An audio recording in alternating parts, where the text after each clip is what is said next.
আসসালামু আলাইকুম রহমতুল্লাহি ওবরকাতু। সুপ্রিয় দর্শক মণ্ডলী, আজকে আরও একটি নতুন ভিডিও নিয়ে আপনাদের সামনে উপস্থিত হয়েছি। আজকে খুবই গুরুত্বপূর্ণ একটি বিষয় নিয়ে আপনাদের সামনে আলোচনা করব।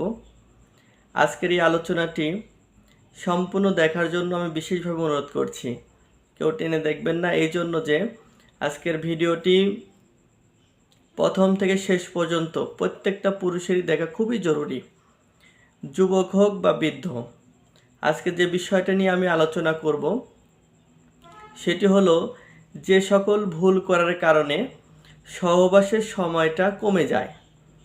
অর্থাৎ আমরা যে ভুলগুলো করলে আমরা সহবাসের টাইম পাবো না, খুব অল্প সময়েই বীর্যপাত হয়ে যাবে, এটা জানা খুবই জরুরি।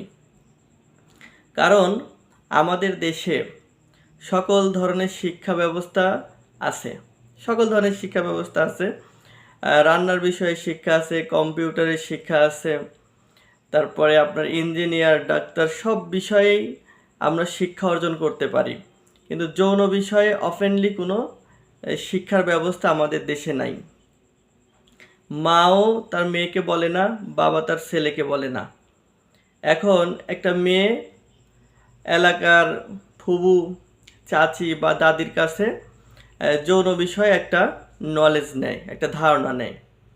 এবং একটা যুবক ছেলে দাদা, নানা বা এলাকার বড় ভাই, তাদের কাছে যে শিক্ষাটা পায় যৌন বিষয়ে, যেটা শুনে গোপনে, ফ্রিলি, এবং সেটাকেই তারা সত্যি মনে করে। এখন সেই দাদা, সেই নানা বা সেই চাচি বা দাদি যদি ভুল কোনো ইনফরমেশন দেয়, সেটাই সে সারা জীবন বয়ে বেড়ায়। তো আসলে আমাদের যৌন শিক্ষার অভাবে আমাদের দেশের ম্যাক্সিমাম মানুষই সুস্থ থাকার পরেও নিজেকে অসুস্থ মনে করছে, এবং সহবাস কীভাবে করতে হবে সে বিভিন্ন ধরনের পর্ন ভিডিও বা সেক্সুয়াল বিভিন্ন আলোচনা থেকে শিখছে, জানছে যে দাদা এইভাবে করছে, বাবা এভাবে করছে। তো এই যে এই জানাটার ভিতরে আমাদের ব্যাপক গলদ, এই ভুলগুলো থাকার কারণে আজকে আমরা যৌন জীবনে ব্যাপক অশান্তি ফেস করি।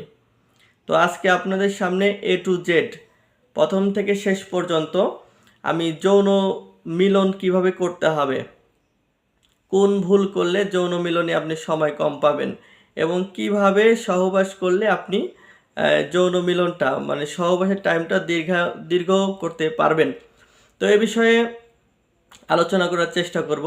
আমি প্রথমে যে কথাটি বলবো সেটা হলো, আমাদের দেশে বা সবাই যখন বিয়ে করার পরে সবাই খুব এক্সাইটেড থাকে, ছেলে এবং মেয়ে দুজনেই খুবই আগ্রহ থাকে যৌন মিলনে। তো যখন সে রাতের খাবার খাওয়ার পরে দেখবেন সবাই ঘুমাতে চলে যায়, পরিবারের সবাই ঘুমাতে চলে যায়, কিন্তু যারা নব দম্পতি, নতুন বিবাহিতরা বিছানায় গিয়েই কিন্তু ঘুমায় না। খাওয়া দাওয়া করে যখন বিছানায় আসে তখন একটা ধারণা নেয় মনে হয় সবাই ঘুমিয়ে গেছে, 11টা বা 12টার দিকে। তারা গল্প করতে করতে একটা পর্যায়ে গিয়ে তারা যৌন মিলন শুরু করে। এখানেই প্রথম ভুলটা হয়। প্রথম ভুলটা কি? এখন এই যে 10টা, 11টা বা 12টার ভিতরে যে আমরা যৌন মিলন করতেছি, এই সময়টা কিন্তু আমাদের পেটটা ভরা, আমাদের পেটে অনেক খাবার আছে। খাবার খাওয়ার পরে যখন আমরা বিছানায় যাই তখন পেটটা প্রচুর গরম থাকে, অর্থাৎ খাবারগুলো হজম হচ্ছে। যখন খাবারগুলো হজম হয় তখন আমাদের শরীরটা খুব গরম থাকে এবং ভারী থাকে, এবং এই সময় বীর্য উৎপাদন হয়। আর যখন বীর্যটা প্রথম উৎপাদন হচ্ছে, এটা কিন্তু অনেক পাতলা থাকবে। একটু উদাহরণ দিলে ভালো বুঝবেন। সেটা হলো, খেজুর গাছে যখন আমরা যখন দেখি কাটে বিকেলবেলাতে, তখন দেখবেন খেজুরের রসটা খুব বেশি জোরে পড়ে এবং সেটা খুব পাতলা থাকে, এবং এই রসটা যখন সারা রাত পড়ে, সকালবেলা দেখবেন এটা অনেক আস্তে আস্তে পড়তেছে এবং অনেক গাঢ়। ঠিক আমাদের শরীরটাও সেম। আমরা যখন খাওয়া দাওয়া